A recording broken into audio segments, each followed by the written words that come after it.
La enfermedad pulmonar obstructiva crónica, EPOC, es el resultado de la inhalación crónica de sustancias tóxicas o nocivas que producen cambios inflamatorios en las vías aéreas, los alvéolos y sistémicos que generan daños estructurales bronquiales en caso de la bronquitis crónica, la ruptura de los alvéolos en caso del enfisema y cambios en diferentes órganos como consecuencia de la inflamación sistémica.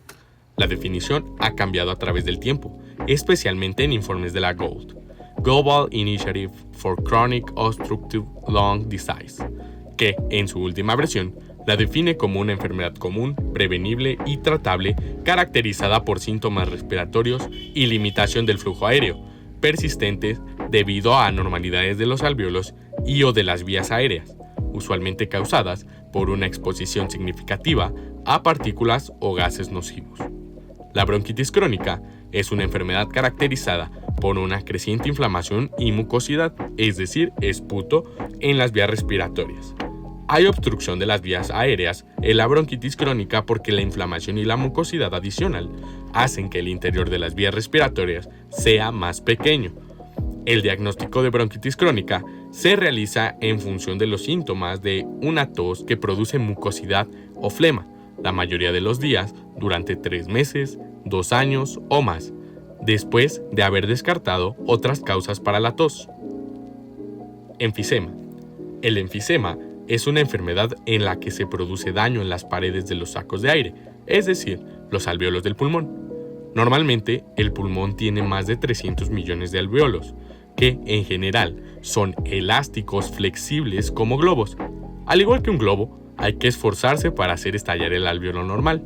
Sin embargo, no cuesta nada vaciar los alvéolos porque recuperan su tamaño original. En un paciente con enfisema, las paredes de alguno de los alvéolos están dañadas. Cuando esto sucede, los alvéolos pierden su elasticidad y atrapan aire. Cuando es difícil expulsar todo el aire de los pulmones, estos no se vacían de forma eficaz y por lo tanto contienen más aire de lo normal. Esto se denomina atrapamiento del aire y causa hiperinflación en los pulmones. La combinación de tener constantemente aire adicional en los pulmones y el esfuerzo adicional necesario para respirar causa la sensación de falta de aire. En el enfisema hay una obstrucción de las vías aéreas porque los alvéolos, que en general ayudan a las vías aéreas a abrirse, no pueden hacerlo durante la inhalación o la exhalación. Sin su ayuda, las vías respiratorias colapsan y causan obstrucción del flujo de aire. Etiología. Desde la década de 1950, se conoce que el tabaco es el factor de riesgo más importante en el desarrollo de EPOC. En estudios de cortes prospectivos, se estima que el riesgo absoluto de desarrollar EPOC entre fumadores es 9 o 10 veces superior que entre no fumadores. Aún así, solo el 50% de fumadores desarrollarán a lo largo de su vida EPOC, diagnosticada mediante espirometría. Además, se ha demostrado que el riesgo es proporcional al consumo acumulado de tabaco, de tal forma que el riesgo pasa del 26% de los fumadores de 15 a 30 paquetes al año al 51% en los fumadores de más de 30 paquetes al año. El consumo de tabaco está muy extendido tanto en países industrializados como en países en vías de desarrollo. Tabaquismo pasivo. Una porción de casos de EPOC ocurre en personas que nunca han fumado. Entre estas personas no fumadoras, el tabaquismo pasivo es un factor de riesgo que se ha implicado en la patogenia del EPOC. El tabaquismo pasivo, también llamado humo ambiental de tabaco, es la inhalación involuntaria del humo de otra persona que fuma tabaco. Aunque se producen riesgos de salud inferiores a los del tabaquismo activo, obviamente estos no solo son evitables, sino involuntarios. Quema de combustibles, biomasa. A nivel mundial, aproximadamente el 50% de todas las casas y el 90% de las casas rurales usan el combustible de biomasa, es decir, materiales como la madera, carbón vegetal, otras materias vegetales y estiércol como su fuente principal de energía doméstica. En diversas revisiones sistemáticas se ha identificado la biomasa y otros combustibles para uso de calefacción o en cocina en países de vías de desarrollo como factor de riesgo de EPOC en áreas rurales. Epidemiología, datos y cifras. La enfermedad pulmonar obstructiva crónica, EPOC, es la cuarta causa de muerte en el mundo y en 2021 ocasionó 3.5 millones de defunciones, lo que representa aproximadamente el 5% de todas las defunciones a nivel mundial. En México, la EPOC representa un desafío significativo para la salud pública, debido a su alta prevalencia y mortalidad. Prevalencia. Según datos del Instituto Nacional de Enfermedades Respiratorias, aproximadamente el 10% de la población mexicana padece EPOC. Este porcentaje es consistente con estimaciones mundiales que sitúan la prevalencia de EPOC entre el 5 y el 10% en adultos mayores de 40 años. Mortalidad. La EPOC se ha posicionado como una de las principales causas de muerte en el país. En el Estado de México, por ejemplo, las defunciones por EPOC aumentaron de 1.425 en el año 2000 a 3.199 en 2016, pasando del sexto lugar en causas de muerte en 2000 al tercer lugar en 2016. Fisiopatología. En la pared bronquial encontramos las características propias de un bronquio segmentario. Comenzando por las capas, la más interna es el epitelio, pseudoestratificado, cilíndrico, ciliado, con células caliciformes, seguido por la lámina basal, la lámina propia, que contiene arteriolas y leucocitos, seguido por el músculo liso y finalmente la submucosa, donde se localizan las glándulas y cartílagos. En las zonas más distales del pulmón, los bronquios sufren cambios en su pared y disminuyen su diámetro. En los bronquiolos, la submucosa desaparece y el epitelio se transforma en epitelio simple cuboidal. Más adelante, en los alvéolos, el epitelio se vuelve simple plano y permanece sobre una lámina basal, acompañada por una delgada capa de lámina propia y capilares donde se realiza el intercambio gaseoso. Existe una hipótesis conocida como elastasa-antielastasa, que explica la aparición de enfermedades como la bronquitis crónica y el enfisema. La elastasa es una enzima encargada de degradar la elastina, un componente fundamental y muy estable de las fibras elásticas en la matriz extracelular, clave para mantener la integridad de las vías respiratorias de pequeño calibre y el parénquima pulmonar. Aunque normalmente la elastasa es producida por células inmunitarias, en estas patologías se genera un desequilibrio entre las enzimas degradadoras de elastina y sus inhibidores. Esto provoca destrucción del tejido pulmonar, particularmente de la membrana alveolar, lo que genera un aumento del espacio aéreo, como ocurre en el enfisema, debido a la ineficaz reparación de elastina en la matriz extracelular. En la bronquitis crónica, el daño es provocado por la inflamación sostenida causada por elastasas y otras enzimas inmunitarias, lo que conlleva al engrosamiento de las paredes bronquiales por hiperplasia y acumulación de moco. El tabaco desempeña un papel central en estos procesos. En los conductos bronquiales activa macrófagos y células epiteliales debido a la exposición a los oxidantes presentes en el humo. Esto provoca la producción de proteinasas y elastasas como las metaloproteínasas de matriz, así como citoquinas proinflamatorias como la interleucina 8 y el factor de necrosis tumoral alfa. Estas señales atraen por quimiotaxis a células inmunitarias como neutrófilos y linfocitos T CD8. Los neutrófilos liberan elastasa, mientras que los linfocitos CD8 liberan perforinas, profundizando en el desequilibrio en favor de las enzimas destructivas. Además, los fibroblastos junto con los linfocitos y macrófagos liberan factor transformador de crecimiento beta, el cual participa en la remodelación tisular dejando cicatrices fibrosas. La escasez de elastina favorece la hiperplasia de glándulas y células caliciformes, lo que se traduce en una mayor producción de moco.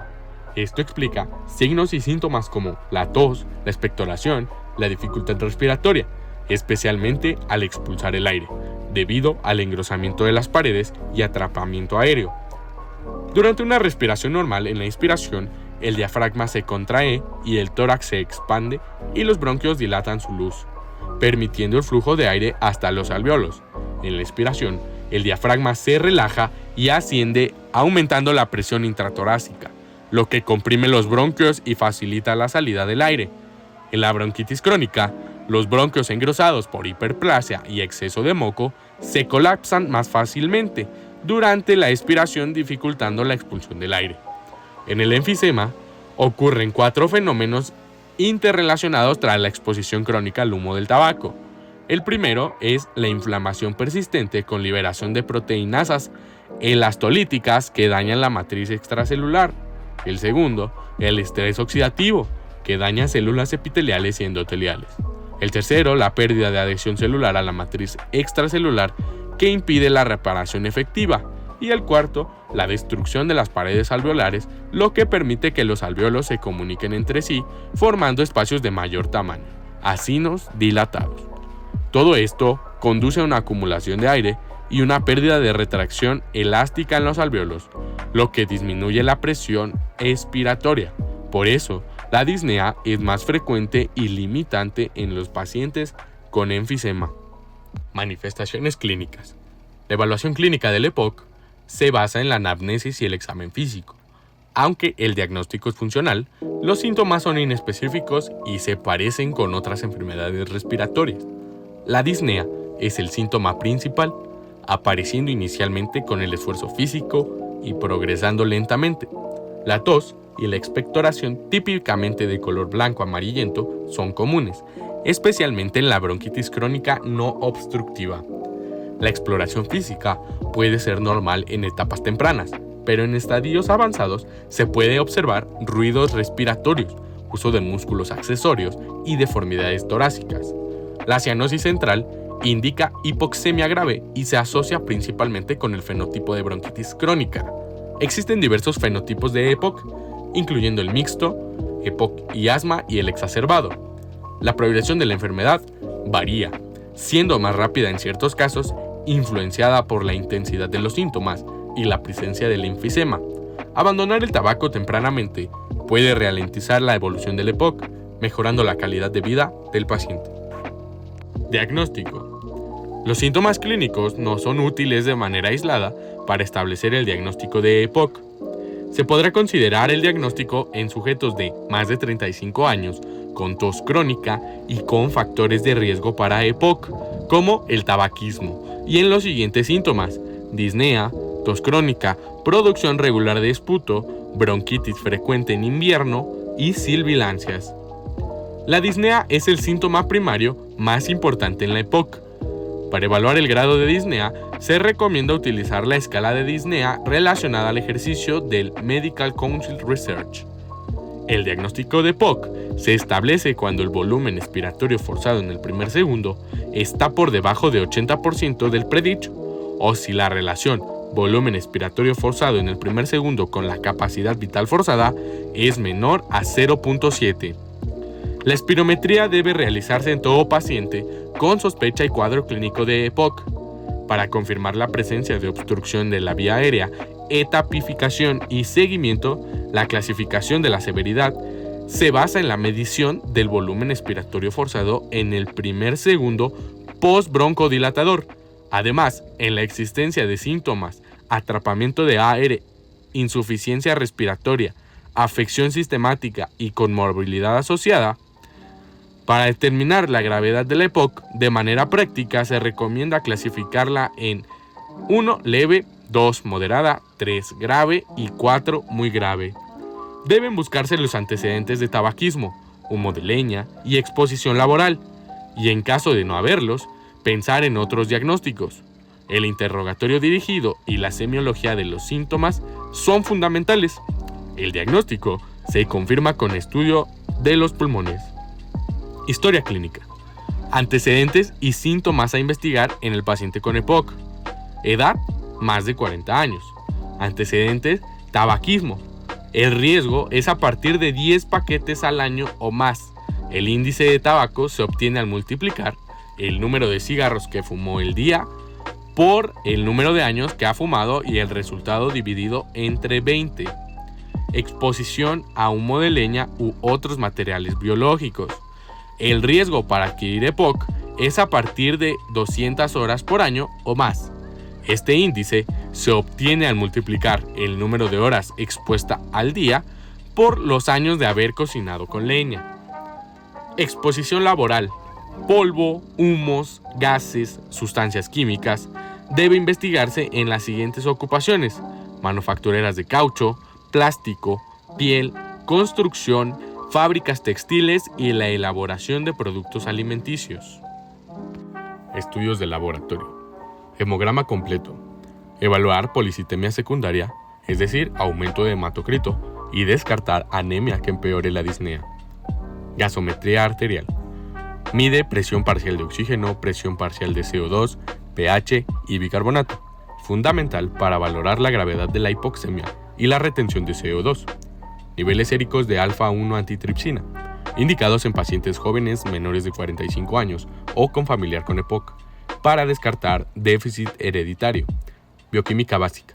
Glucosa, electrolitos, creatinina, valorar comorbilidades y estado ácido-base, urea y creatinina, función renal en pacientes con hipercapnia. Proteína C reactiva y procalcitonina. En exacerbaciones ayudan a diferenciar origen inflamatorio o infeccioso. Estudios de gabinete. Espirometría con prueba broncodilatadora. Diagnóstico de certeza. Relación del volumen expiratorio forzado en el primer segundo y la capacidad vital forzada post-broncodilatador menor a 0.70 confirma obstrucción no totalmente reversible. Radiografía de tórax. Descarta complicaciones neumotoras, infecciones, cardiomegalia y valora signos de hiperinsuflación, diámetro aumentado, diafragma aplanado. Tomografía computarizada de alta resolución de tórax. Caracteriza enfisema centroacinar y panaacinar, bronquiectasias asociadas y cuantifica la extensión del daño alveolar. Oximetría de pulso. Detección de desaturaciones en reposo, ejercicio o sueño. Guía terapia con oxígeno domiciliario. Electrocardiograma. Evaluación de cor pulmonae, hipertrofia ventricular derecha y bloqueo de rama derecha y arritmias. Ecocardiograma transtorácico. Valorar hiperinsuflación pulmonar y función ventricular derecha en estadios avanzados o ante sospecha de cardiopatía asociada. Diagnóstico diferencial. El diagnóstico diferencial del EPOC se puede hacer con el asma. El asma suele comenzar en la infancia o juventud, mientras que la EPOC aparece típicamente después de los 35 años. En el caso del asma, es común encontrar antecedentes familiares, lo que no ocurre en el EPOC. Además, las personas con asma suelen tener largos periodos sin síntomas, algo que es poco frecuente en quienes padecen EPOC. Uno de los síntomas clave en ambas enfermedades es la disnea, es decir, la dificultad para respirar. En el asma aparece en forma de crisis, mientras que en la EPOC se presenta sobre todo en estados avanzados o durante esfuerzos físicos.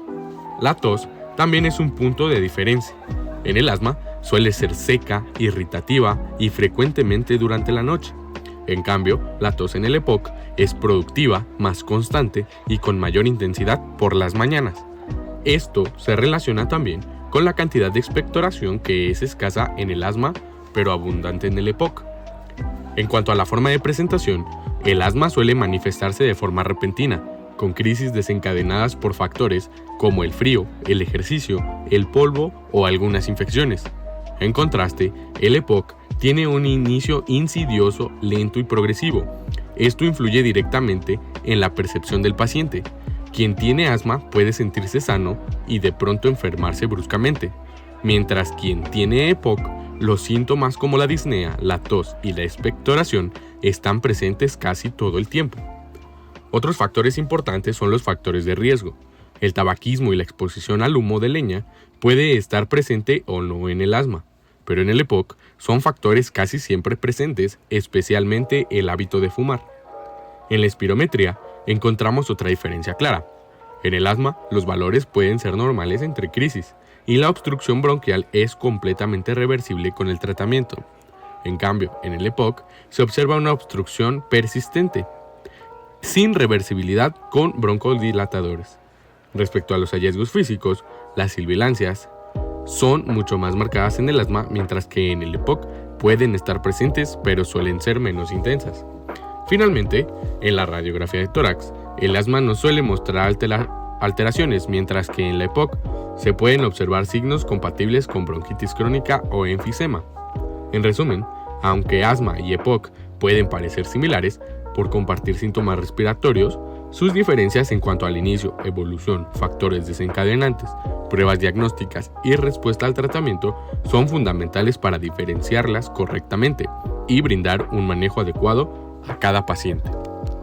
Tratamiento. El tratamiento del EPOC se debe establecer en forma integral, tomando en cuenta los factores asociados a la presencia de la enfermedad, así como las medidas que impacten favorablemente en la enfermedad. De todas las medidas usadas para tratar el EPOC, solo 2 han demostrado un impacto sobre la historia natural de la enfermedad. La primera es dejar de fumar. La segunda es el uso de oxígeno en pacientes que presentan hipoxemia crónica. El resto de las intervenciones terapéuticas impacta en la calidad de vida de los pacientes, pero ninguna ha demostrado modificar el curso de la enfermedad. El tratamiento integral del paciente con EPOC se compone de diferentes rubros: educación, prevención de factores que impactan en la evolución de la enfermedad, medicamentos usados para mejorar la calidad de vida de los pacientes, la rehabilitación pulmonar y el uso de oxígeno suplementario en caso de ser requerido.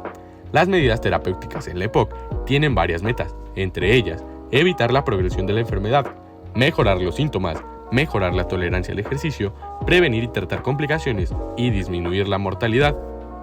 Educación. El primer paso es educar al paciente, es decir, explicarle la naturaleza de la enfermedad, usar las medidas necesarias para que deje de fumar en el caso de que tenga tabaquismo activo, diferentes tipos de medicamentos, el uso y efectos colaterales de los mismos, el uso de inmunizaciones. En el caso de pacientes que requieren oxígeno suplementario, las razones para su uso, el uso adecuado del mismo y que, finalmente, los pacientes clasificados con EPOC moderado, grave o muy grave requieran de un programa de rehabilitación pulmonar. Naturaleza de la enfermedad. Los pacientes que desarrollan EPOC en nuestro país tienen como factores etiológicos principales el tabaquismo y la exposición crónica al humo de leña. Una vez establecida la enfermedad, si el paciente sigue teniendo contacto con el agente causal, esta progresará a una velocidad más rápida en los años subsecuentes. Se ha demostrado que aun cuando se deja de fumar, el daño continúa por varios años. Es lo que deben saber los pacientes, ya que es más factible convencerlos de que deje de estar en contacto con los agentes agresores si se le muestra en forma objetiva el daño que estos le causan. Dejar de fumar. La medida terapéutica que más impacto tiene en el curso natural de la enfermedad es lograr que el paciente deje de fumar. Esto no es fácil. Se ha demostrado que los adictos al tabaco tienen cambios en el sistema nervioso central, lo que ocasiona que cada vez que fuman se liberen opiáceos endógenos, lo que los convierte en adictos a los opiáceos, factor que explica lo difícil que es que el paciente deje de fumar. Fármacos.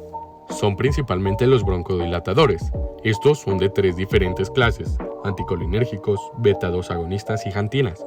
Otros medicamentos usados son los corticosteroides y mucolíticos. Los anticolinérgicos son los broncodilatadores más potentes en EPOC. Hay de acción corta y de acción prolongada. Antitusígenos. Codeína.